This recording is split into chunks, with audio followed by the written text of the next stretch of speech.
آپ کسی سے گفتگو کر رہے ہیں اور کوئی کہتا ہے کہ مجھے ابارشن پسند نہیں ہے لیکن اسے ناجائز قرار دینا بھی صحیح نہیں ہے.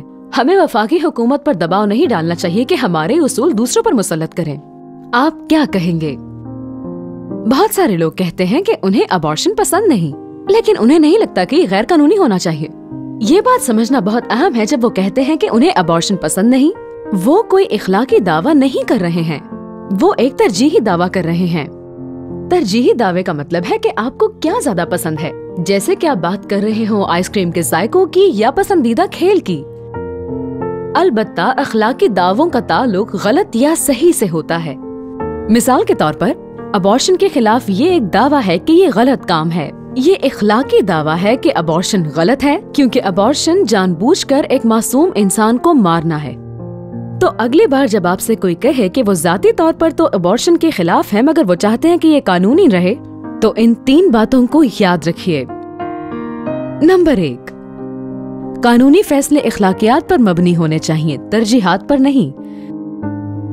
سوچئے، اگر کسی نے کہا ہے کہ مجھے غلامی پسند نہیں لیکن میں نہیں چاہتا کہ یہ غیر قانونی ہونی چاہیے، یا اگر آپ کو اپنی شریک حیات پر ظلم کرنا پسند نہیں تو اپنی بیوی کو مت پیٹیں، پر اس کے خلاف قانون نہیں ہونا چاہیے.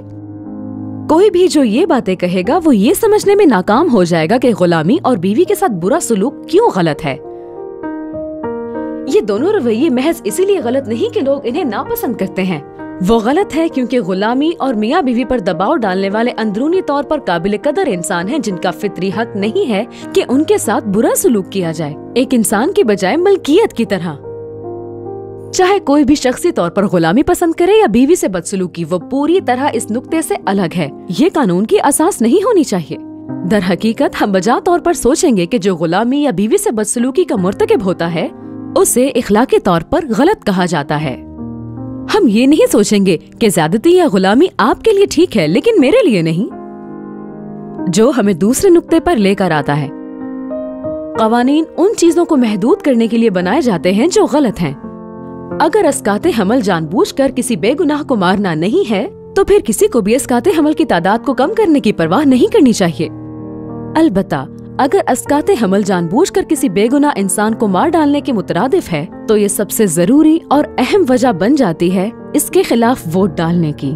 فرض کریں کہ کوئی سیاسی امیدوار یہ کہہ کر نسلی امتیاز کا جواز پیش کرتا ہے کہ اگرچہ وہ ذاتی طور پر امتیازی سلوک کا مخالف ہے اور اس میں کمی کا خواہاں بھی ہے، لیکن وہ اس نظریے کے کسی مخالف پر اپنے خیالات مسلط نہیں کرنا چاہتا، تو اس طرح کے کسی بھی سیاستدان کو عہدے سے ہٹا دیا جائے گا، اور ایسا ہونا بھی چاہیے.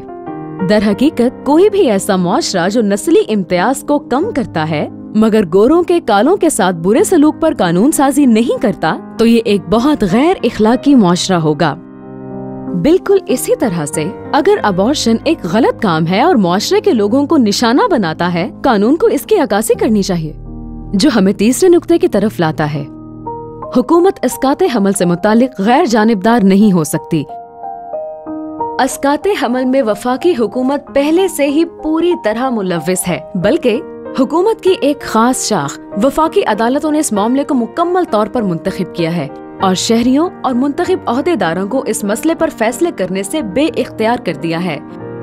اگرچہ امریکی عوام اسقاط حمل کے بارے میں ہر وقت بات کرتے ہیں، لیکن یہ صرف وفاقی جج کا حق ہے جو اس معاملے پر حتمی رائے دے سکتے ہیں. لہٰذا اگر یہ سچ بھی ہے کہ وفاقی حکومت کو اسقاط حمل سے دور رہنا چاہیے، تو کیا اس میں وفاقی عدالتیں شامل نہیں ہونی چاہیے جو ہمیں اس مسئلے پر اپنی رائے دینے سے روکتی ہیں؟ لیکن اس سے بھی زیادہ اہم یہ ہے کہ قانون صرف غیر پیدائش شدہ بچے یا خاص انسانوں کے طور پر ہی ان کو تسلیم کرے گا اور اسی طرح ان کی حفاظت کرے گا، یا وہ غیر پیدائش شدہ بچے کو ایک قیمتی انسان تصور ہی نہیں کرے گا اور یہ ان کو ہلاک کرنے کی اجازت ہوگی. فی الحال وفاقی عدالتوں نے عوامی پالیسی کا موقف اختیار کیا ہے کہ غیر پیدائش شدہ بچوں کو نوزائیدہ بچوں یا نو عمر بچوں کی طرح اپنی حفاظت کا حق حاصل نہیں ہے. یہ ایک غیر جانبدارانہ حیثیت نہیں ہے. انہوں نے ایک اخلاقی فیصلہ کیا ہے اور پوری قوم پر مسلط کر دیا ہے. تو اگلی بار جب کوئی دوست کہے کہ وہ اسقاط حمل کی ذاتی طور پر تو مخالفت کرتا ہے لیکن وہ چاہتا ہے کہ یہ قانونی طور پر رہے، تو یہ 3 باتیں یاد رکھیے گا. نمبر 1، قانونی فیصلے اخلاقیات پر مبنی ہونے چاہیے، ترجیحات پر نہیں.